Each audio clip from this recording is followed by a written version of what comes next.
Good morning, good afternoon, good day, everyone. My name is Drew Benson. I am a psychologist here at LeaderWise and also one of the co-directors. And I'll be as one of the resident extroverts here on our team. I'll be one that is that's presenting along with a fellow extrovert on our team, Dr. Kelly Jordan, a colleague of mine. But know that there was a lot of conversation and a lot of collaboration from the rest of our team of psychologists here that went into the content that we are presenting to you all today. And we're grateful for the opportunity. So I will start sharing my screen here.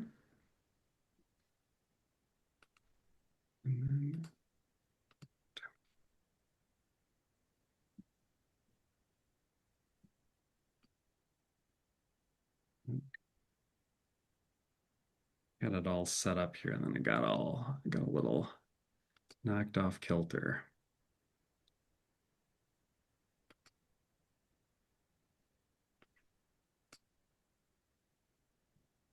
Okay.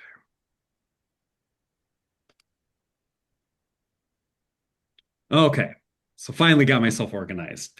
So we're here today to talk about clergy candidate assessments and to share a little bit more with you about our model, the model here that we use at LeaderWise and some of the pieces that undergird that.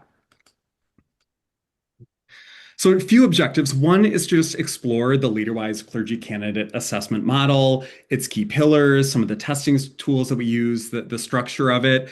Some of you maybe are, feel quite familiar with it, and maybe others are a little bit less familiar. So just to kind of provide that overview, to walk you through some of the principles that guide our assessment processes. One thing in particular that maybe is sort of unique to how we do things here at LeaderWise is our competency framework. So to talk a little bit about how that factors in. And then to share a little bit about report design. Many of you maybe are consumers of our reports, but just to kind of talk a little bit about that, that final product of a report that you are reading. And our focus really is on making the assessment process understandable. So, most of you are probably not psychologists, and yet you are, again, consuming this information that we're providing. And so, really wanting to do what we can to make it feel understandable, transparent, and to hopefully you walk away from our time feeling like you're maybe more confident, you have a better grasp of how we work with candidates, and then in turn, how you can work with your candidates for ministry. Just some of the high level topics that we'll talk about. So, just want to talk a little bit about who we are at LeaderWise in terms of our mission statement, to talk about some of the principles that guide our assessment process, to delve into the competency model, to share a little bit just about kind of our professional lens and some of the commitments that are part of our work, to talk about the assessment steps for a candidate. So again, just to help you understand some of the different steps that the folks walk through when they are working with us. I'm guessing that maybe the part of the presentation that you're most eager to know is like how to actually read a report. So when a report gets sent to you, like, is there any guidance that we have for you in terms of helpful things as you're processing, digesting the information in there? And then to create some time for question and answer. One bit with that, just with the size of the group that we had signed up, we disabled the chat for the whole group, but what you should be able to do is to chat with Stephanie Hoover, who is our colleague here, one of the psychologists, and who is our host. And we'll be turning to Stephanie a few times during the day to just see like what questions have come in the chat with her, and then she can kind of curate those and then bring those to the group. But please, if you have questions along the way, send those to Steph, and then again we'll take some opportunities as we move through to just check in and see what questions have come up. We have a few other of our LeaderWise colleagues here as well. So Dr. Allie Kenny, who's one of the psychologists on our team, is here. And then Janet Beard as well, who's on our administrative team. And many of you maybe are in touch with Janet throughout the way in terms of making referrals for candidates. But just, wanted you to see some of the other faces that are here as well. All right. So before we get started, we would just love to have a sense of kind of who is in the space with us. So I have some different prompts here. And would just love to have you raise your hand. You don't even need to use the raise hand function on Zoom, but just to raise your hand if any of these prompts fit for you. So first one, beyond reading a report, have you worked with LeaderWise before? Raise your hand if you've worked with LeaderWise before, just in terms of, okay, excellent, nice. All right. What about how many of you in this space would, consider yourself a lay leader? So you're here kind of in the capacity as being a lay leader in your denomination, your congregation, okay? What about an ordained clergy person? How many are ordained clergy? Okay. What about people who are on staff at a synod, at a presbytery, at a kind of a conference, a judicatory level? Okay, a few folks. How many of you are serving in a volunteer capacity on the committees that you are a part of? Okay, yeah, many of you. Thank you for your work in that. How many of you have ever felt confused or uncertain about something that you've read in a LeaderWise report? Don't be shy. Don't be shy here. Okay. Okay. Yeah, excellent. And what about how many of you are familiar with any of the other services that LeaderWise offers? Our training, our coaching, counseling, spiritual direction. Okay. Yeah, wonderful. So we're kind of focused in mostly today on assessment, but I think it's important to just name and acknowledge that there are lots of other ways that LeaderWise is here to serve you and to serve the folks that you're working with, and we can certainly talk a little bit about that as we move through.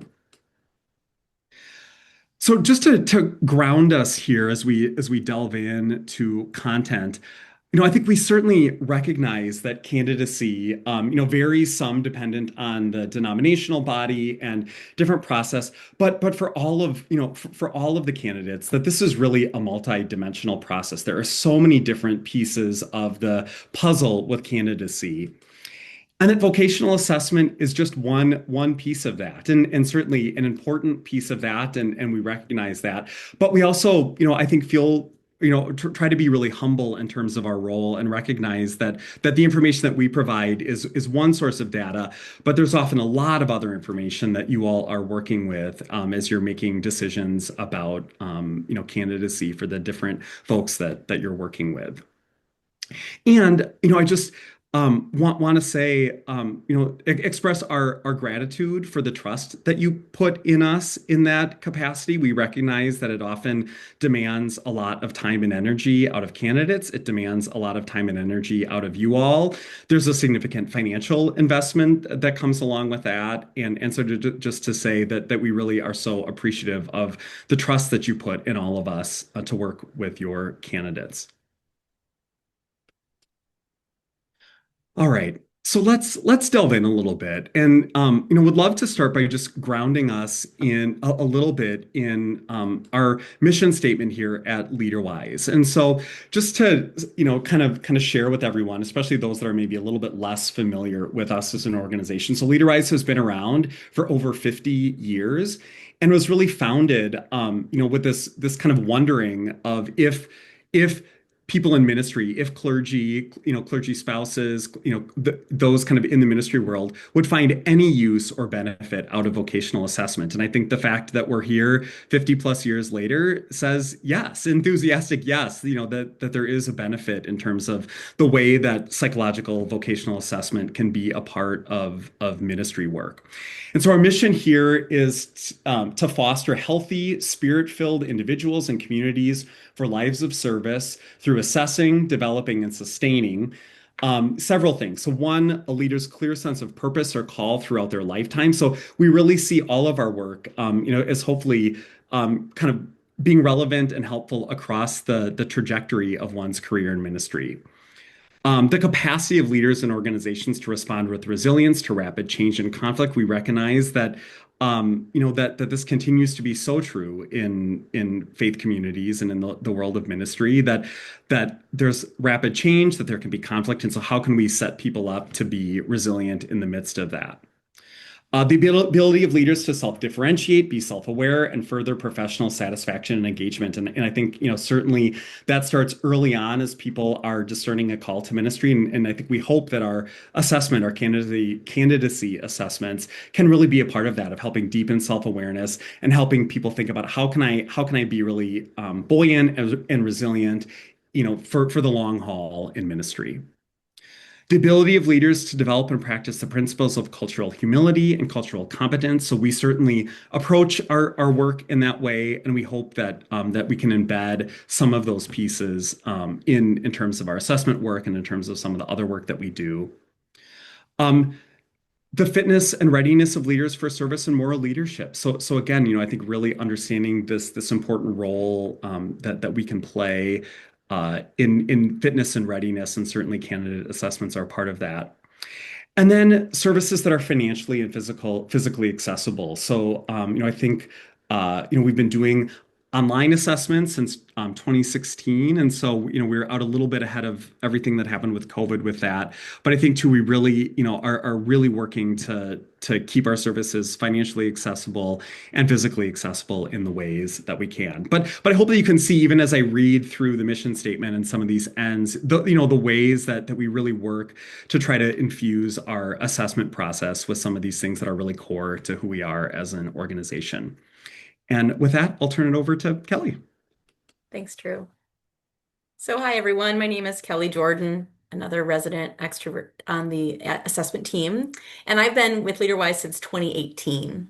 Like Drew, I'm also a psychologist, and I'm going to tell you a little bit about the principles that guide our assessment work. I got to tell you, we worked in a wonderful team on putting this together, and you put a lot of psychologists in a room, and we've got a lot to say about this. But I'm really pleased that this kind of captures a lot of our principles for doing assessment. And we'll get a little bit later at our professional identity that really guides this work as well. But in general, we're really wanting our candidacy assessments to be developmental in nature, and I'm going to go into detail on all of these. We take very seriously our commitment to evidence-based standards of reliability and validity, and really wanting to deliver results that can be trusted, right? We want to be ethical and inclusive in our work, and we have kind of fleshed out what that means for us as professionals in this realm. And we want to be relevant in the work of ministry candidacy. So we really have taken a lot of focus on making sure that our reports and our way of viewing some of these competency areas is centered in the realities of present ministry contexts. To that end, we want to put reports in your hands that are meaningful.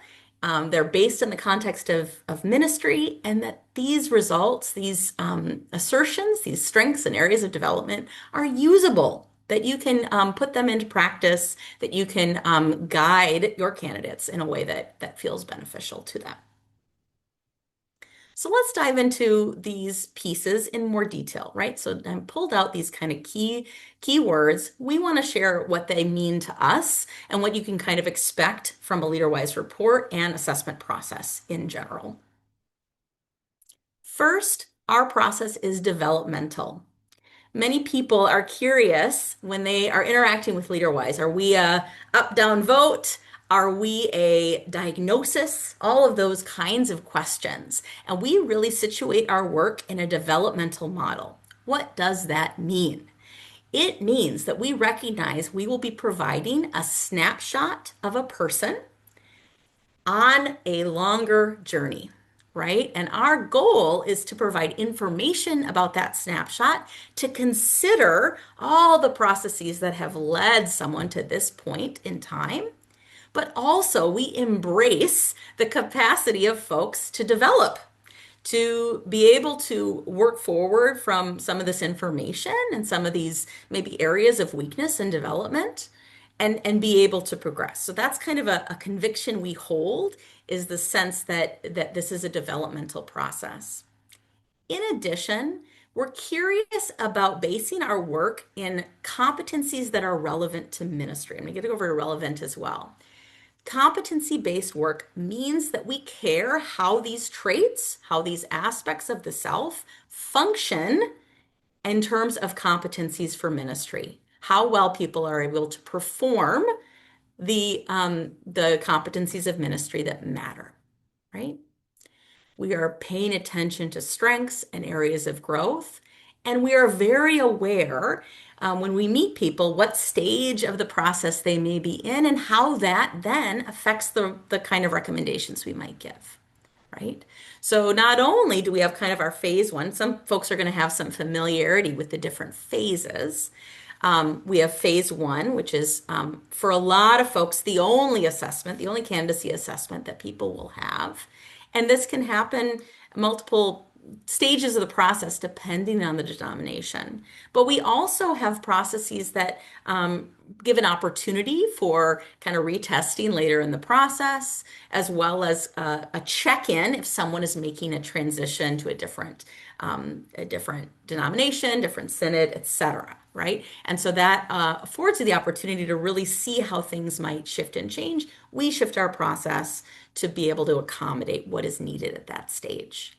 In addition, we are ongoing in this process of figuring out how might we really get a good picture of someone based on the stage of development they may be in, by kind of doing some research and asking what people want to know about local licensed pastors or synod authorized ministers or commissioned ruling elders. So we're always in this process of figuring out how do we adjust our competency model to better understand what's needed in those contexts as well.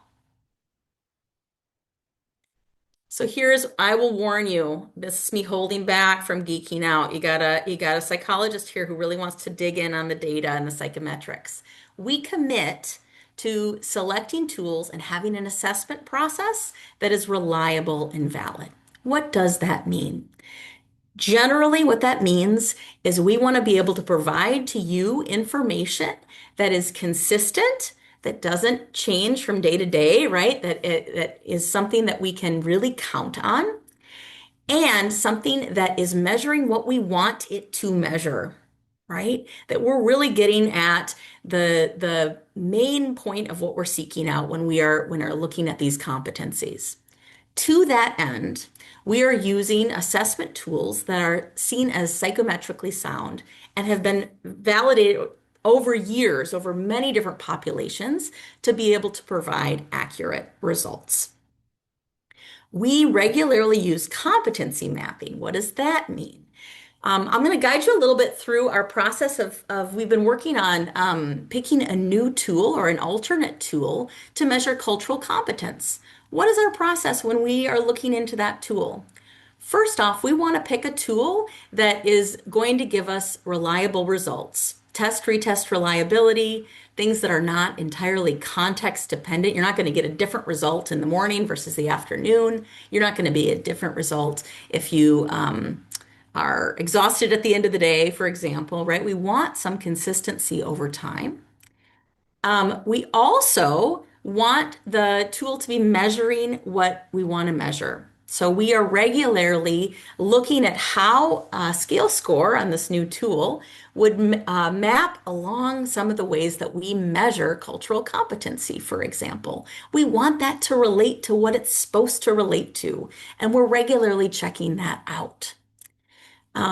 We want the results that we get to be something that actually has importance for ministry, and we know that we can count on that to give us what we're looking for, rather than something we're not looking for. Another example, and then I'll hold myself back. So let's say we have a construct of well-being. We want to measure someone's resiliency to stress and well-being. And we know that some research would show that, connecting with community is really important to well-being. But if I were to pick a resilience tool, a tool to measure resilience, just focusing on interactions with friends and connection with community, well, I'd probably be measuring a little bit more of extroversion than well-being, right? So we really want something that's holistic and is able to measure what we want to measure without that bias. We also are very attentive to how people take assessments and making sure that they're taking them in a way that is likely to yield accurate results. So that is proctoring the assessments that need to be proctored, but also when people meet with us for an interview, we want them to be in a distraction-free environment on Zoom, making sure there's no pieces that are likely to skew that process.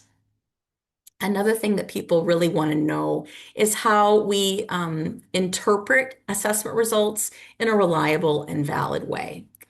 And what I will say that really guides our process is our wonderful team. So we are consulting all the time with all of the members of our, this is a weekly consultation group where we're trying to get a sense of, here's how I see this result. Do you all see it this way?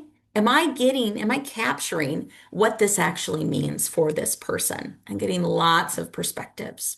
So that's very important as well. And then we can consult externally when we find ourselves needing to bolster that understanding. All right. Is our assessment work relevant, and how do we ensure that it is? We are regularly a team that is looking into the research. We are bolstering our process and adapting our process to make sure that we are on the cutting edge, that we are current with current trends in ministry and best practices. We want to be sure that we are providing you with relevant information, not outdated information, not biased or skewed information. We want this to be relevant. We also recognize that the ministry landscape is constantly changing, right? So we are regularly getting data from you all through questionnaires, through conversations. We are seeking to understand the evolving ministry landscape so that when we talk about an area of strength or an area of development, it's connected to some of those trends. And that's what we really commit to as well. I'm going to be coming back around to this theme. Here's my first pass at it. We seek to do an inclusive assessment process. We want to certainly honor the scientific and research basis of our methods. And we recognize that that's not it, right? That's not all we need to do. We don't need to center entirely in that data, knowing that that will not be a complete picture. We ground ourselves in this validated approach to assessment, but we also seek to be attentive to different identities and experiences of those we serve. Again, I'm going to elaborate on this, but I want to just share our commitment to a process that is really based in the data, not just the data of assessment broadly defined, but also assessment of marginalized groups, assessment of diverse populations. And we also we think about broad trends, but we also talk about attending to someone's individual experiences and their unique context. So we seek to really have that foundation, but also be responsive to some of those other aspects that aren't well kind of shown or demonstrated in the scientific literature, for example. And finally, we want our work to be usable. Um, all of us on the assessment team either are in process of or have completed a doctorate. We have written plenty of reports that are not very usable outside the handful of people in our field, right? And they won't feel relevant. We work very hard when we are making recommendations, when we are discussing competencies, to make sure that this is in plain language that is relevant to ministry. We want this report, these reports that you get, to give you actionable steps to help guide these new leaders in ways that will benefit them and you. And so we really seek to be practical and concrete in these kinds of recommendations. We want the application to be existing in the world that we're in, right? So we pay attention to clarity, to relevance, to readability, and we want the work to be I just want to highlight, right? Clear and actionable, also supportive to candidates and their judicatories. So, and we'll talk a little bit about this balance of who's the client, right? Judicatories are our clients, but we also seek to support candidates in making sure that their developmental needs are met and they're getting connected to the support and resources that they need to make these changes, to make these improvements, right? And that's something that we take very seriously. Well, jumping off from that, kind of the usable piece, I'd love to just share a little bit about our clergy competency model.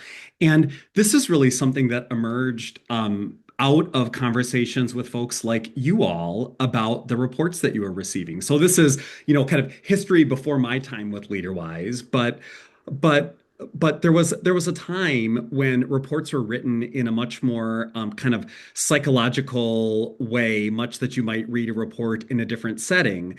And the feedback that we heard over and over again from folks like you all is, I'm not a psychologist and I don't necessarily know how to take what's in this report and help it, kind of guide questions that I might have for a candidate, or help me, think about how does this translate into ministry? And so a group of experienced leader-wise psychologists at the time sat down in a room and said, what? So if we had to kind of think through this in a little bit of a different way, how might we think about it in terms of competencies? Like, what are the things, what are the skills? What are the knowledge, what are the pieces that would be really relevant to one's success in ministry? And then maybe let's use that as a framework for writing our reports. And so here we are, almost 20 years later, and that's really the model that we're operating from. And I'll talk a little bit more about some really neat work that a colleague of ours, Dan Nelson, who unfortunately wasn't able to be here today, but some work that Dan did that really helped us validate this model that we're using. But just a little bit about, kind of the why or some of the benefits that we see in a competency model. First off, it's grounded in research about effective ministry. And I think especially after the work that Dan did, I think we feel really affirmed in that we were able to say, what are some of the particular areas that might be really, really necessary in order for someone to be successful in ministry? It's a way of integrating information from a variety of sources. So in our integrative reports, if we're talking about resilience, for example, we're likely incorporating a lot of different sources of data about that. We're looking at, someone's scores on an inventory. We're looking at, some of their life history and things that they've written about in their questionnaire. We're hearing from them in that moment in an interview, some of the ways that they're kind of managing their own well-being, how are they bouncing back from difficulty.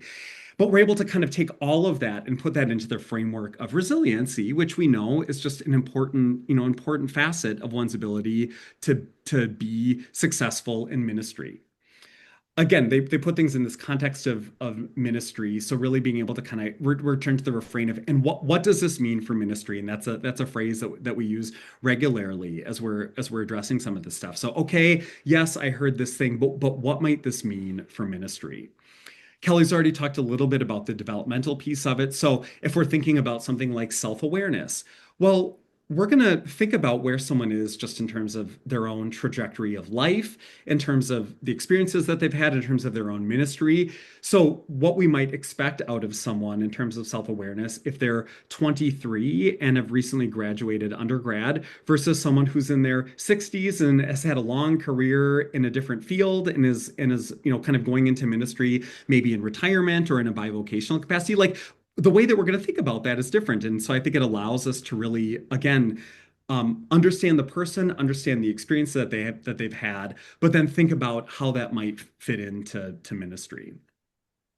That it helps individuals begin to consider their own gifts and vulnerabilities. So again, we want these to be usable not only to you all but to the candidate. And so if we can say, early on in the process, gosh, it seems like conflict management is just a piece that's tough for you. How can we sort of get that out there as part of the conversation early on so that you all can be working alongside a candidate as they move through to build up that skill area, but they also are able to recognize, hey, this isn't right, wrong, good, bad, but this is an important skill necessary in ministry. What work can I do to be sure that I'm, growing, developing, gaining confidence in terms of how I'm navigating conflict? And it provides then a guide for development, coaching, mentorship. So to be able to not maybe have the vocational assessment, the psych assessment, just be something that people get and then put in their file and never look again. But I've actually had folks that I've come back to LeaderWise and have said, there was something in that that assessment that I had early on that I've returned to a couple times because it's come up for me, or I've done some real intentional work in this area to grow. And so I think hopefully it can be something that maybe in the way that a different, kind of a different format of a psych report, it wouldn't be as useful, that this is something that might actually be able to be usable. And I don't fool myself and think, some people are gonna put it in the file and not look at it again, and I certainly understand that as well. But our hope is that there can be some utility in it. So here are our competency areas, and they're kind of broken out into these four broad categories. So relationship to self, these are things like self-management, self-awareness, resilience, relationship to others, so the relational skills, the conflict management, communication, relationship to the world, so how someone tends to, kind of operate within an emotional system, their leadership potential or skills, their intercultural competence and awareness, and then relationship to God, faith, and lifestyle integration. So these are the 10 competencies that we've been working with. And as I mentioned, our colleague Dan Nelson did actually a validation study. So we'd been working with these. They felt like the right things. And I think we were curious, okay, given the time that's passed, given kind of where ministry is at now, like, are these the right things that we should be focused on? And so Dan reviewed a lot of research out there on different knowledge, skills, abilities that are related to success in ministry. Did some independent job and work analysis, so kind of understanding what are some of the different tasks that clergy are responsible for, and then to have folks like you all, subject matter experts, so folks that understand ministry really well, look at some of these things and to say of this list, this long list of things, like what are the things that feel most relevant to you all in terms of one's ability to be successful in ministry. And based on all of that work, I think we were really able to land on the fact that the 10 competencies that we've identified really are the right things to be measuring, which I think was, felt affirming to us. And I think helps us really feel like the frame that we're using to work with candidates, is really something that hopefully is helpful and useful to you all as you're working with folks that are wanting to move into vocational ministry in one capacity or another. So just to give kind of an example, so let's use resiliency. So defining this as the ability to adapt to and overcome adversity and to continue investing in one's efforts to obtain goals despite setbacks. And using then that as sort of our competency, we're able to really explore that using some different behavioral markers. And so a lot of our interview questions can really be centered in on really understanding in a behavioral way, how is someone doing in terms of their resilience? So we might ask questions about boundary maintenance and about how people are kind of navigating the work life or personal professional balance. We'll use things like the MMPI that helps us get a sense of one's overall psychological health and stability. We can ask questions, what are some of the things that you do as part of your self-care? To maybe ask about, was there a time when you were under high stress and how did you move through that time? What are some of the resources and skills that you use to navigate high stress? To talk about a social support system. So as Kelly mentioned, really wanting to think holistically, but also have some pretty concrete things that we can ask about that then help us really understand, how is someone doing? How is someone navigating this competency area that we know is just going to be really, really important in thinking about one's ability to be successful in ministry. All right. With that, I just want to maybe pause briefly. And Steph, I don't know if any questions or, if there are any themes that have kind of come up that might be worth touching on right now, or, certainly we can just keep cruising along. I was just double checking on what I just read. At this point, there's nothing to raise to the whole group. Okay. I just want to let people know, if you haven't seen it, you can click on the chat and then look in that for that blue start a new chat to give me a direct message. Thank you. Great. Thanks, Steph. Yeah. And thanks, Drew. So I'm going to be talking a little bit about our professional lens. Who are we? What are our kind of commitments and how does our professional identity kind of affect the work that we do? And we really like to spend some time on these values that really guide our work. So this is our team, our assessment team. So we are psychologists or graduate level trainees, people who have expertise in assessment and also clinical or counseling psychology. Usually people come to LeaderWise professionally because they have some sort of value of or lens related to kind of spiritual mindedness, right? So some of our folks have background in ministry, right? Or have been to seminary. Some of us are very involved in that work outside of our work as psychologists. But we do have kind of this the professional identity that generally centers in doctoral level psychology. What we have found in our work is, and I think we comment on this all the time, is our work is incredibly rich and varied and diverse. I think people might have, who knows, maybe people have an idea in mind of this of the typical or the standard ministry candidate. And what we have found is our work is so just varied in terms of the folks that we get to interact with. We work on a regular basis with a wide range of individuals and experiences. We are regularly interacting with differences in age, class, ability and disability, gender and sexual orientation, and different identities within that realm, immigration status, ethnic and national heritage, education level, location and context, all sorts of variety. And this is work that we really value.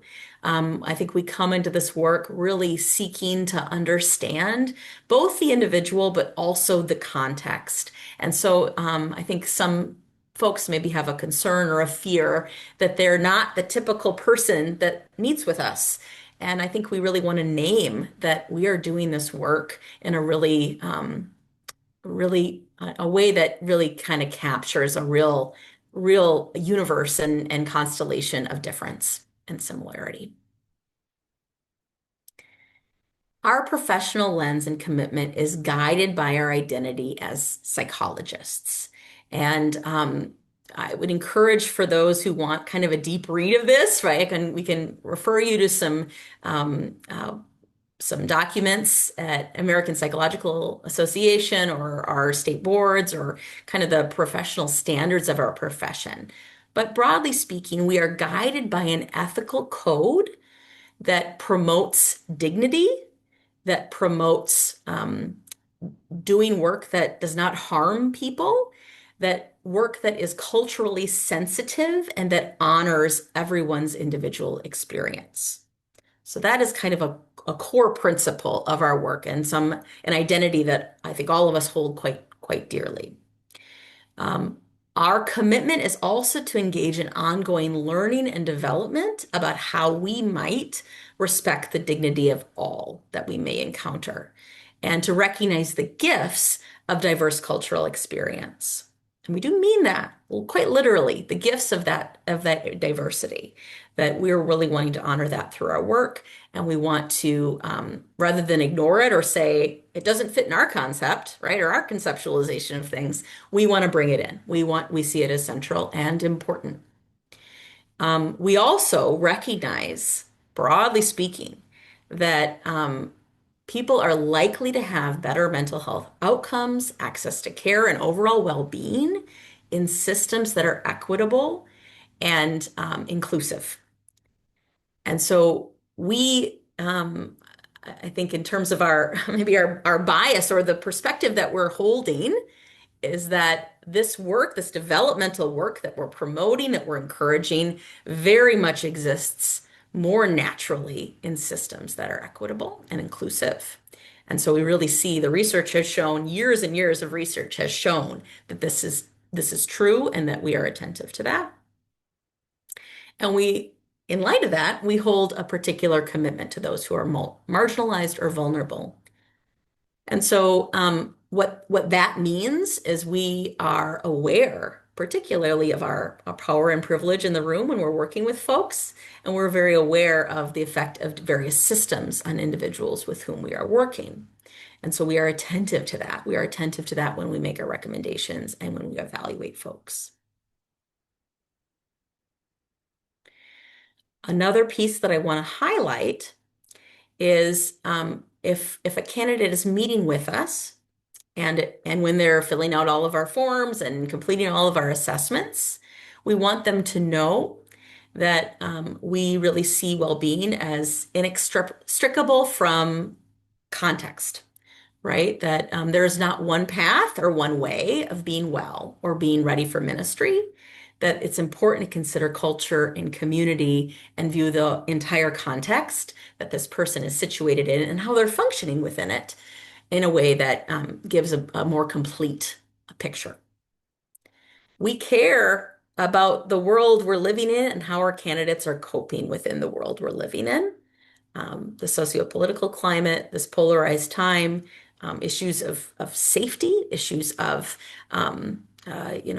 what people are doing to survive and cope in light of what's happening right now. We are very aware of those factors, and again, we consult on them regularly. We're discussing how that shows up in our candidates' resiliency. I will say as well as we care. This is what I want to highlight is there's kind of the what of an assessment result, right? Hey, someone is maybe lower on a particular trait that we measure, a trait of feeling able to maybe bounce back from a stressful situation, right? And we kind of say, oh, I wonder what that means for their resilience, right? I wonder how they're functioning. And then we explore it, right? We want to know their awareness of how the current climate or their current context is affecting that for themselves. What is the awareness of how they're functioning? How is that different from before? How that has changed over time? What their aims are and goals are around that? How do they feel about that? And also in encountering some of this, how they kind of make sense of how aspects of self interact with context. We're curious about that in a very nuanced way. I just want to kind of name some specifics around this, right? So we recognize that we are doing work that's kind of accommodating of various difference, that is really honoring dignity, across a number of identities and a number of different contexts. And there's some cases where we really want to meet someone where they're at in terms of altering the process. So when we are working with candidates from an international background or for whom English is not the primary language, we have some specific ways that we can accommodate and work alongside those candidates and those judicatories. We're regularly working with candidacy committees to determine what preferences do we have, right? Does the typical assessment process make sense?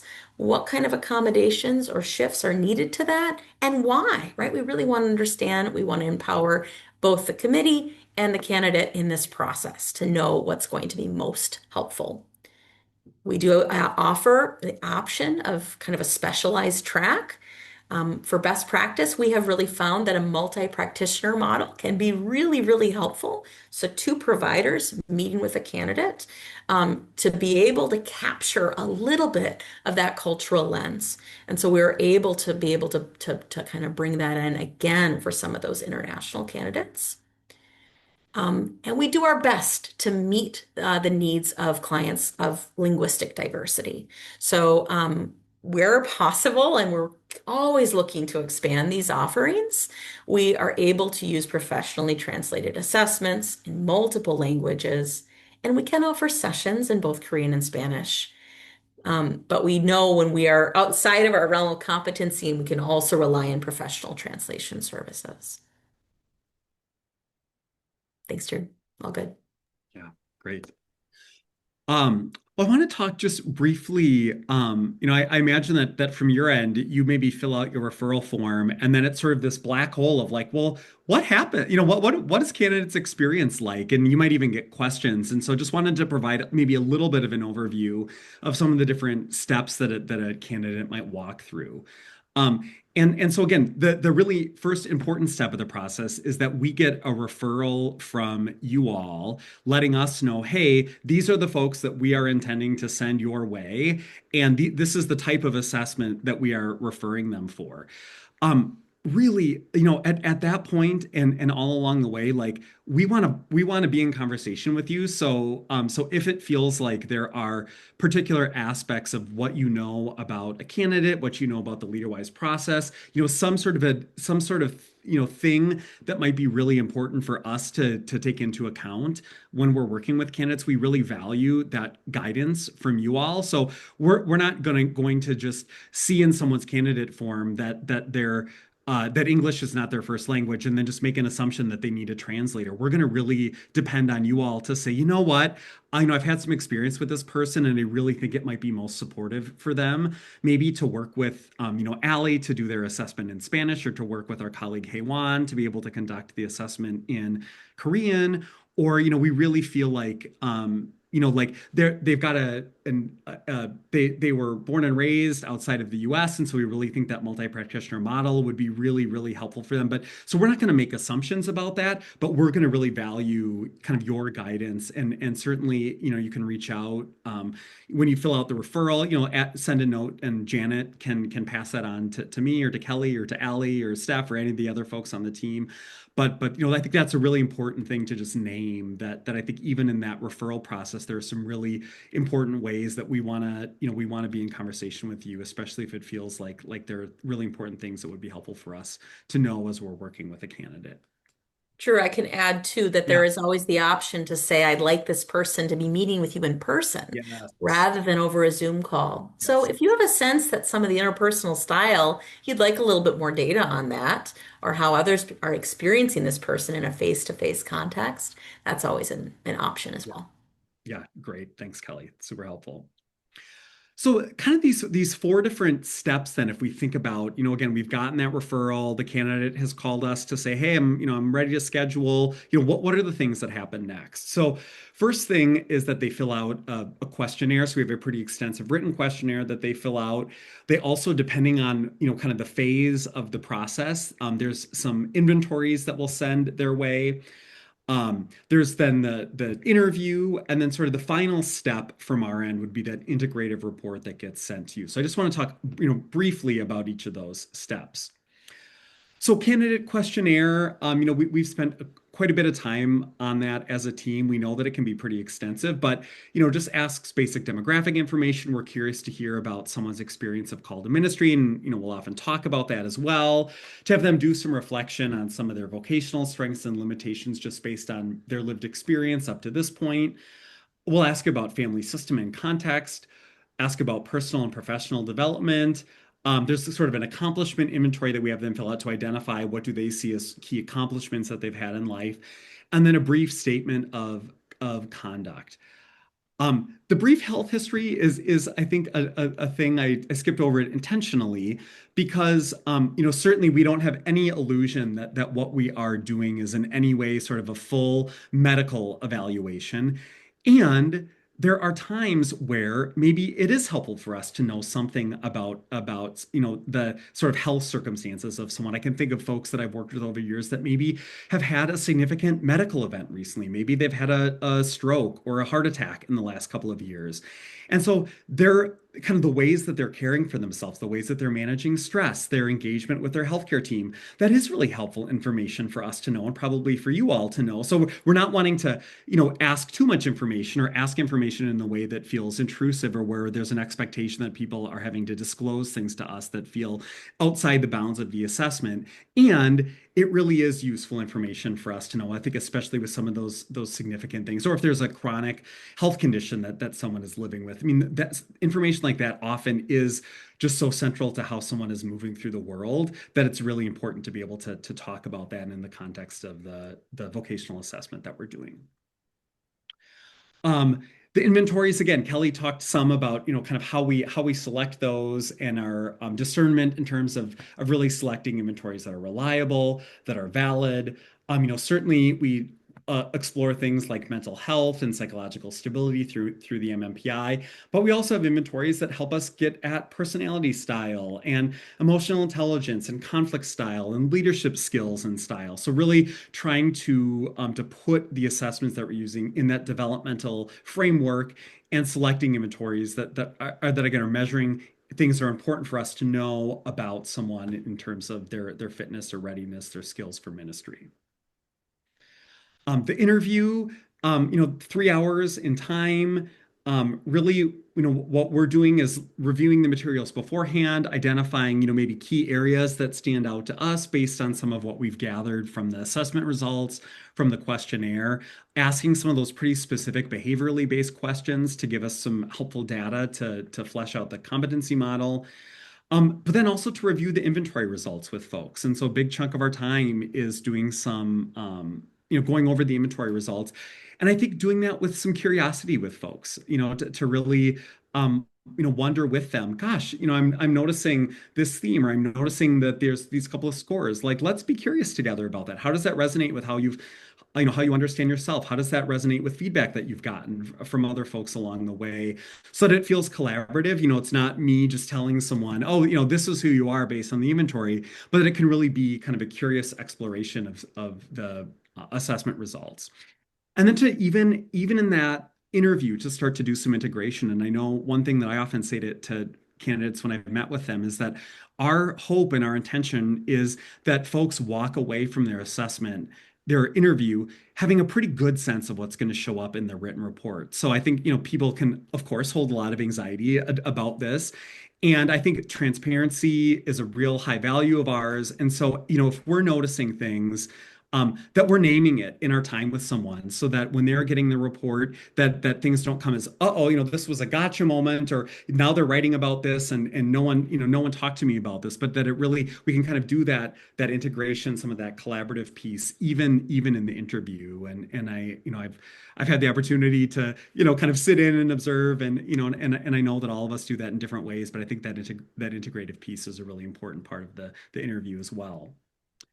And then to pull it all together in the report. And so, typically in a report, we'll just provide an overview of the process, to give you a brief introduction to the candidate, to talk about their approach to the assessment process. And Kelly will talk about this in a little bit in terms of, some of the key things to note in reading a report.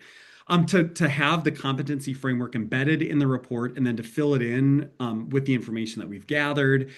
And then at the end of the report, to talk about, what are the strengths? What are some of the hallmark strengths that emerged as we've gotten to know someone and spent time with them? But then also, what are some of the recommendations or areas for further development? And I know a question we often get is, how do we know if there's a red flag? And certainly we'll talk about that a little bit more as Kelly talks about how to read a report. Great. All right. Thanks, Drew. I'm going to take a beat here and check in with Stephanie again. Anything that you'd like us to address? Thank you so much. There's a couple questions that have been coming in. I'm so grateful to hear from folks.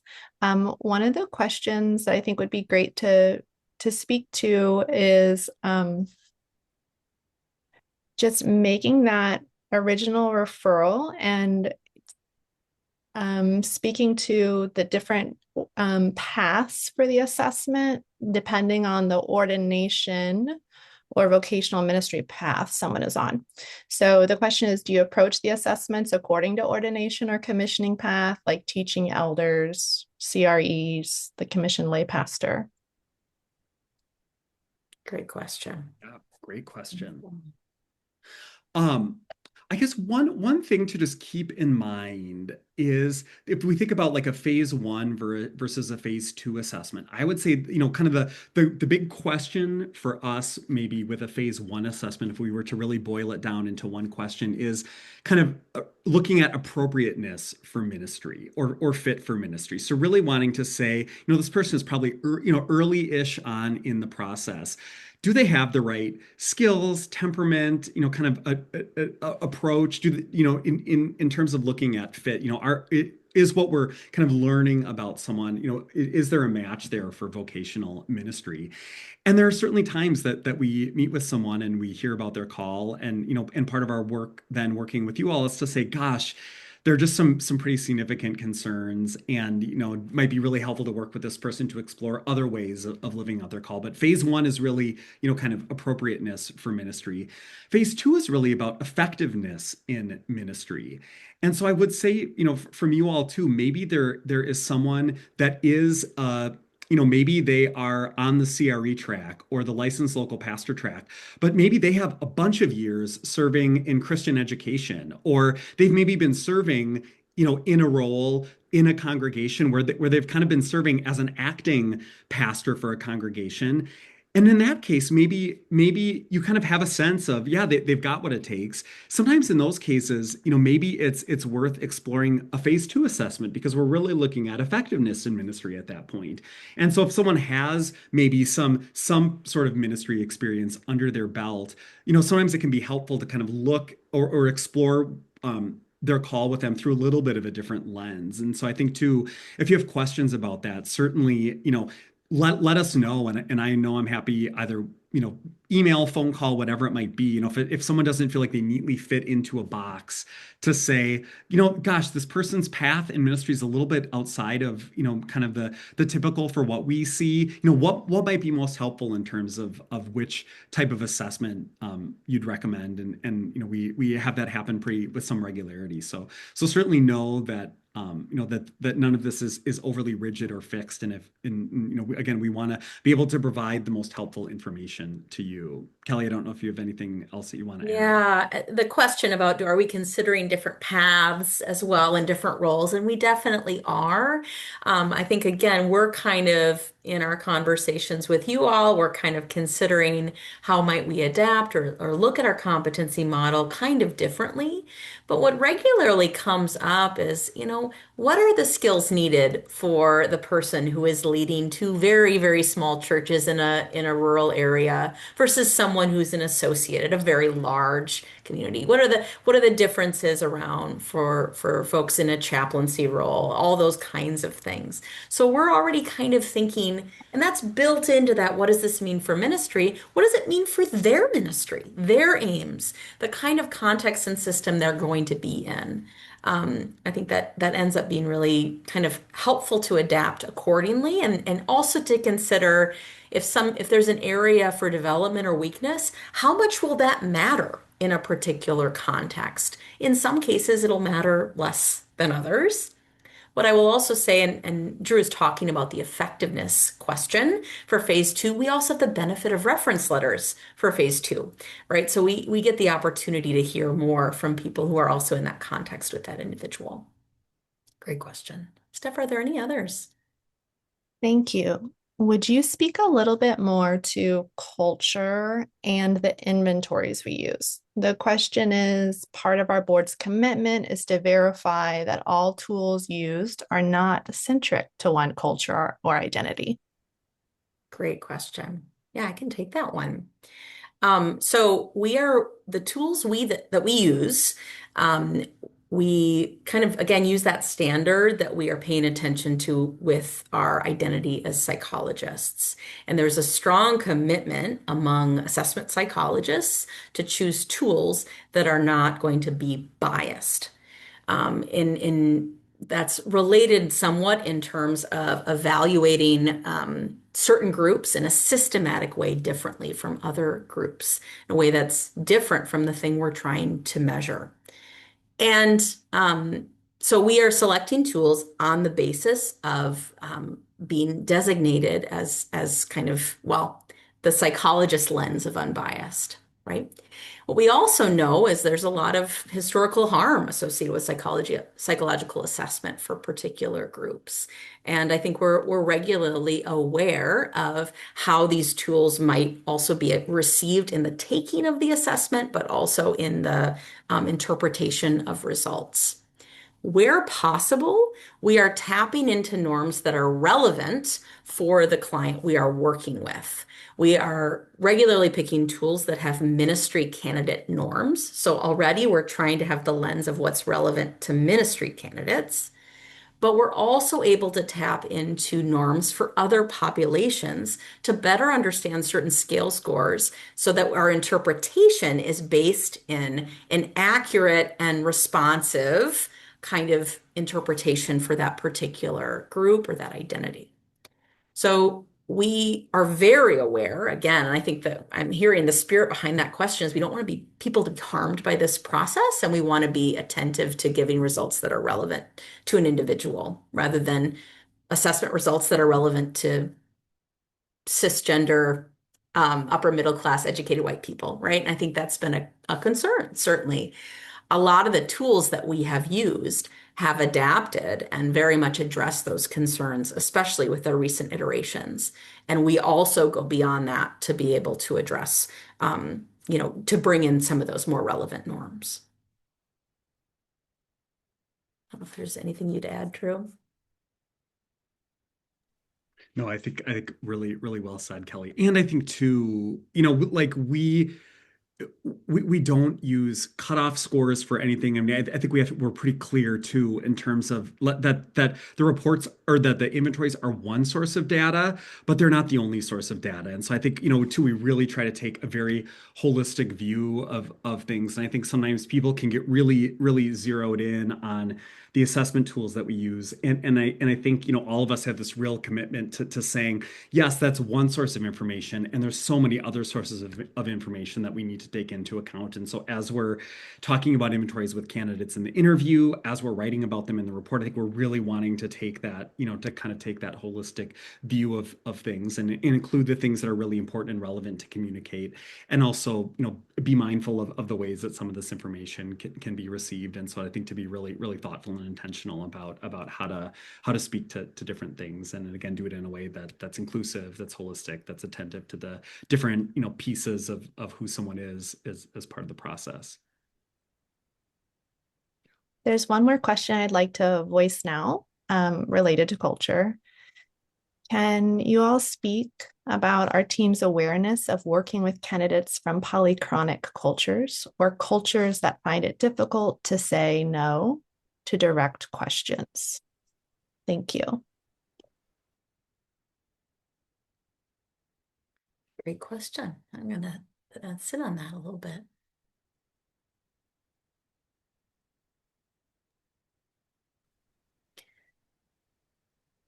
I'll address the say no piece. I think that's really a helpful frame. One thing is that we often get a sense of that difficulty from particularly one of our tools, right? We have a way of looking at a tendency to just say yes or true to certain assessments. So if you're curious, if this curiosity, and I think actually we have a couple of tools that get at that kind of yay saying tendency, which is what we talk about, which is likely to yield maybe a skew in results. If someone has that pattern in an extent that might make results less accurate, we have some backup tools, some alternate means of assessing some of those underlying traits. And we're able to kind of, again, consult and see what might be a better match for something like that. And knowing that the conversation in the interview or a candidate's reflection in the questionnaire is going to give us a great deal more information about how that pattern functions for them, right? That's why we integrate more than just the test results. But that's one thing I will say is that we hardly think our assessment tools are the be all end all. And usually if we get some pattern like that, we are able to kind of adapt and be able to find another way to get relevant information. If that answered that part of it.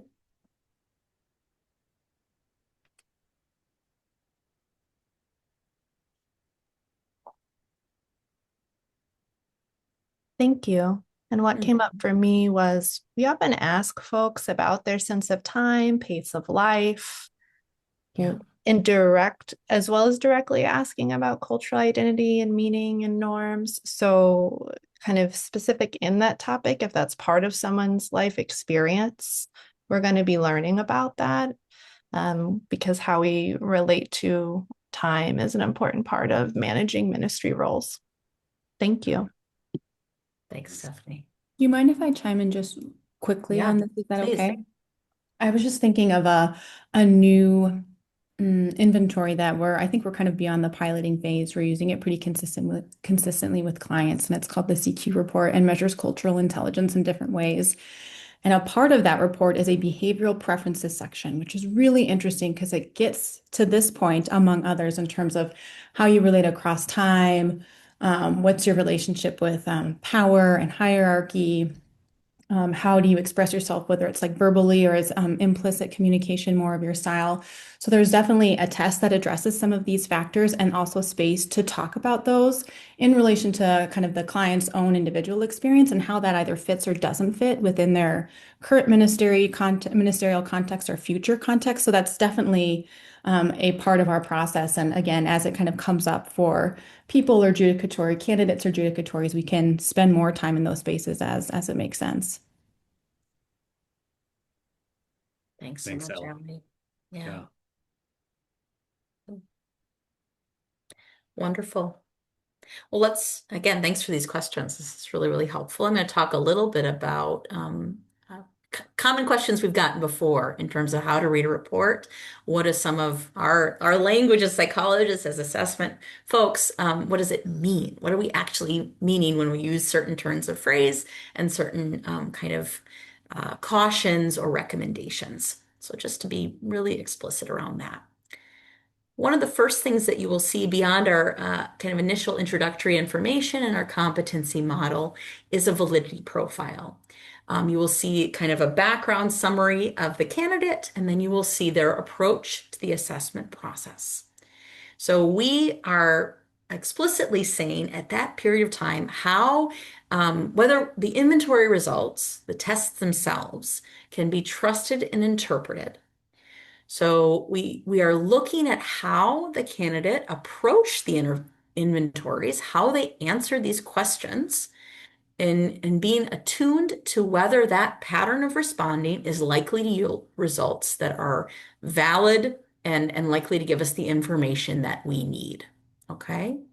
So we're asking the question, was the candidate thorough?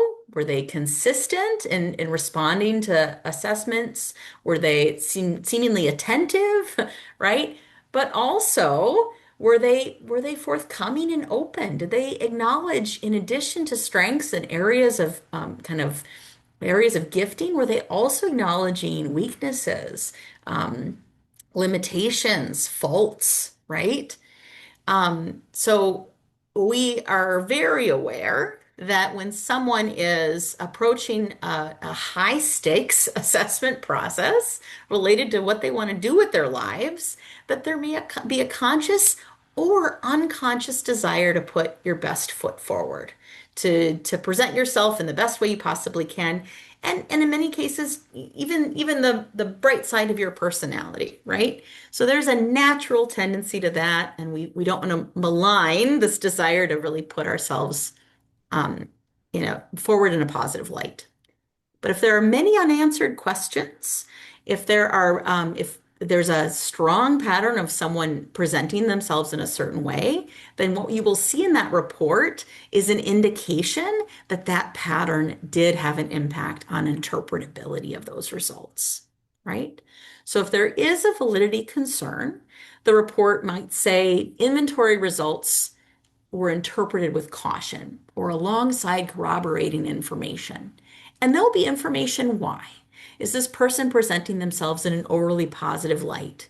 Is this person presenting themselves as particularly psychologically well adjusted in a way that kind of minimizes their own emotional struggle, in a way that may be true of some part of the population, but a very small part? And is it possible this person is just kind of putting on a brave face or trying to present themselves in that way, right? There is a certain level at which that pattern of responding renders results unusable. And so that would also be indicated. Inventory results could not be utilized with this integrative report. Not all of our tools have these validity scales, but if there is a notable issue on one of our tools, in many cases we would say, actually, the person's approach to the inventory or all inventories or even the whole assessment process is unlikely to be accurate based on how they are relating to their own faults and shortcomings or this assessment process in general, right? Most of the time, we don't have any major issues. Most of the time, people are kind of responding really similar to the typical ministry candidate. As I said before, we have ministry candidate norms. And there's a slight potential to present yourself as well adjusted, but not in a way that is going to overly skew results, right? So we might see this person is approaching testing in an open, cooperative manner, was pleasant and cooperative in the assessment interview. And we can assume that these results are a more or less accurate representation of this person's functioning. Important to keep in mind, and you'll see also in the report, is that it's time bound, right? So we really see that these results are only relevant for about 6 months, right? That gives us the accurate picture in that time, knowing that things may change. Okay.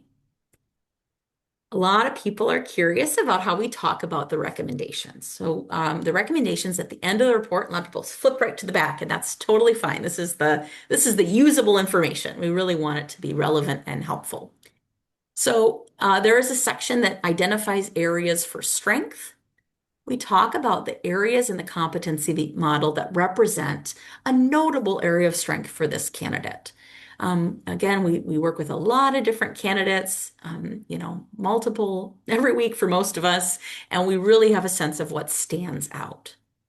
We hope, and you see in the summary, we hope to connect the competency to actual behavioral markers, right? And also how it's functioning in context, right? We want to paint a picture of this person's most distinctive strengths and gifts, and we want it to be something that this person can really kind of hang their hat on and understand what it means for them.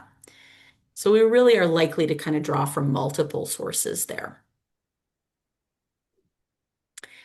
And then we transition to the areas for development and the recommendations that we have on the basis of that. So you'll see this summary. There's many opportunities for growth alongside those gifts.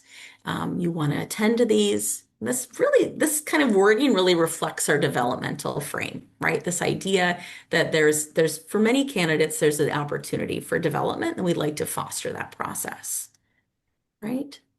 And so here are some examples of what we might see, and I'll kind of read it through.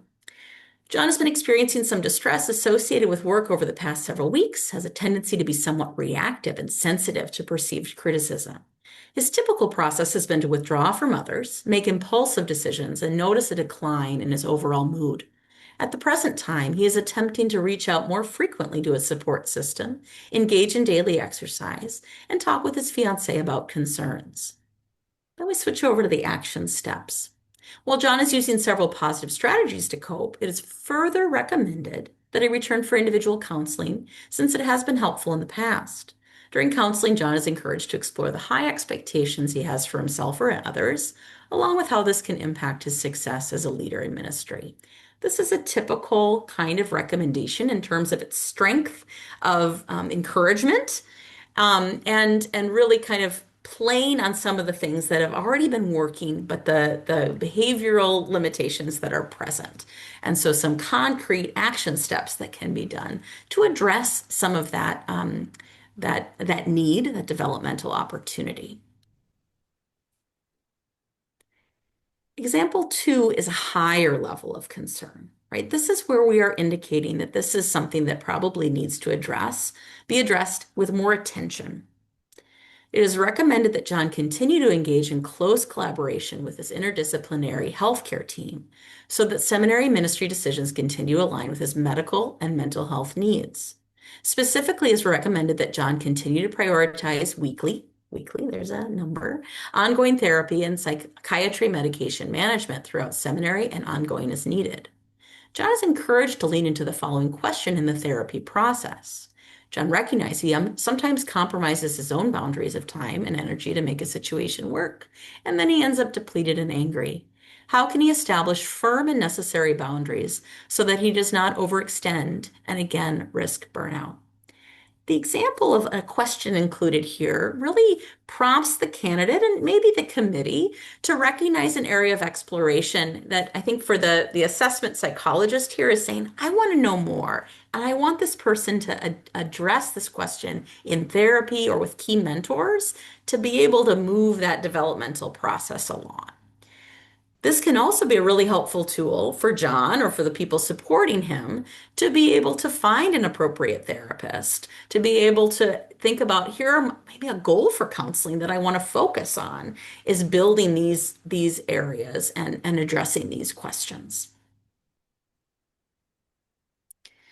So we want to talk a little bit about the kind of the hierarchy, how we talk about concern and what you can probably find in a report. What you'll notice in the first example is it was encouraged continued development in a way that was kind of proactive. So what that is an invitation for candidates to engage in their own development and giving them the tools to do so. So connecting people with resources for additional learning, support. It's not saying we need to pause the process. It's not saying that we need to have something met before we move forward. Instead, it's saying for your ongoing development and edification, here's something you might consider, something you might add to the mix to be able to ensure your ongoing success and fit with ministry, right? So you'll see often in those recommendations, he may consider, we recommend, we encourage, right? Some of that real kind of invitation language and inviting the candidate to be proactive. That will be different from the next level up, which is recommendations that come across as essential, right? Of course, we don't have a means of enforcing these things, but you'll see in our language the increased strength of the recommendation.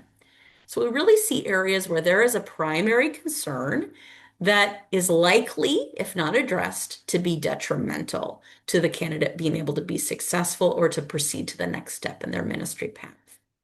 And so we are explicit when that has been an issue. What I will also say, so to look under the hood a little bit, pretty much any time a psychologist, the person who's writing your report puts that in there, that has been something that has been discussed in our consultation group.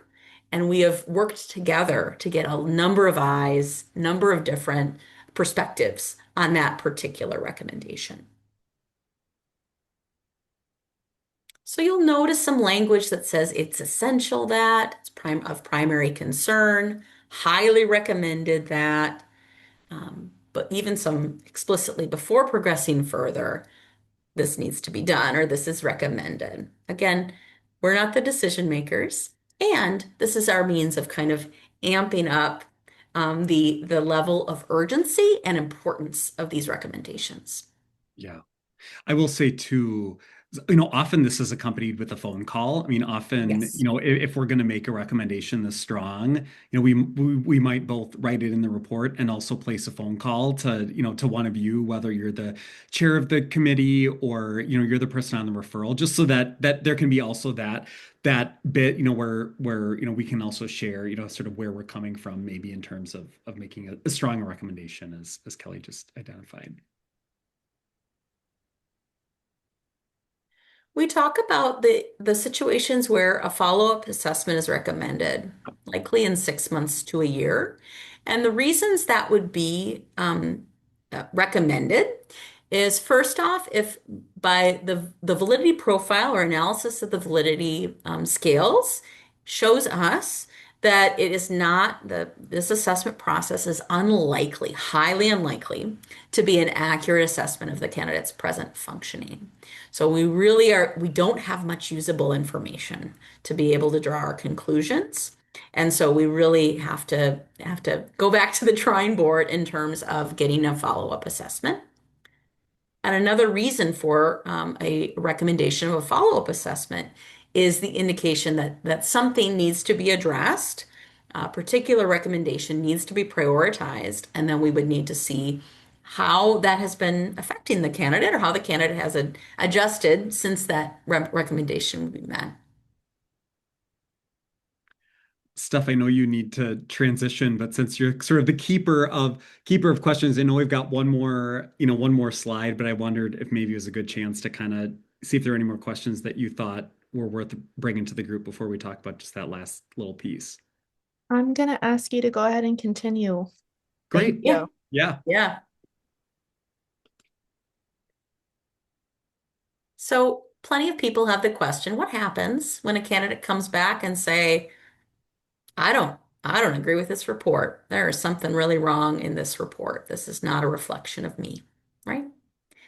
So we recognize that the denominational body is our primary client, right?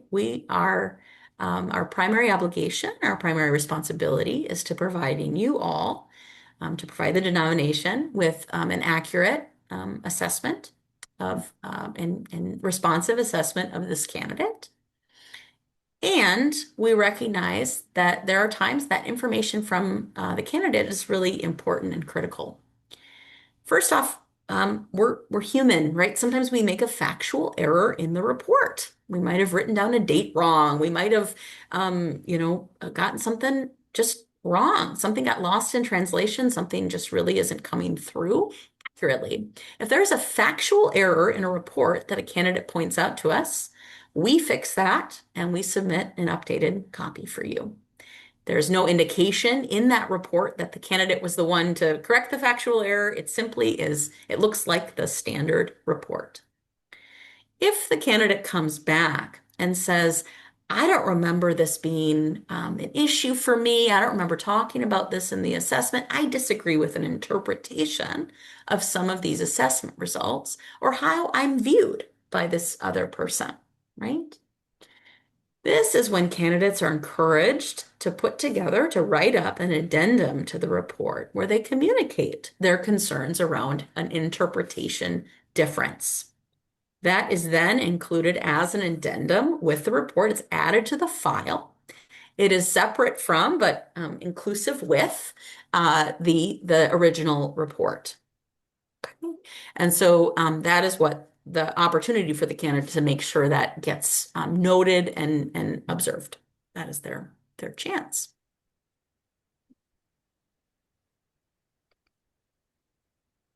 Great. So with that, I will stop sharing my screen, and we have a couple of minutes here. And so just want to again, if folks have questions that they want to bring to the group, to put those in the chat. Um, and we can kind of see where we go with that. I know there are also a few of us that are willing to hang on a little longer afterwards. So if you feel like, gosh, I don't really know that I want to ask this question to the entire group, but I'm kind of curious about it, and I've got you all here, like I'd love to ask. We're certainly willing to do that. So, Steph, any final questions that are coming in that you think are worth bringing to the group? Not group wide. I'll message Okay. you about one in particular. Okay. Yep. Sounds great. Sounds great. Okay. Well, we can maybe then, use this as a formal way of wrapping up our time with you all. And again, just want to say, again, thank you so much. We do not take lightly the privilege and the responsibility that we have to work with your candidates, and are just grateful for the trust that you put in us, and some of you, in denominations that have been putting trust in us for many years, decades, some of you. So we're really grateful and appreciative of that. And we hope that this is maybe the invitation to further conversation. So if there were things that you heard today that piqued your interest, that align with questions that you've been having on your committees, please don't hesitate to reach out. LeaderWise is a relatively small organization. So like my email is just drew@leaderwise.org. And But so you I'd can be guess happy. mine too. Yeah, exactly. Yeah.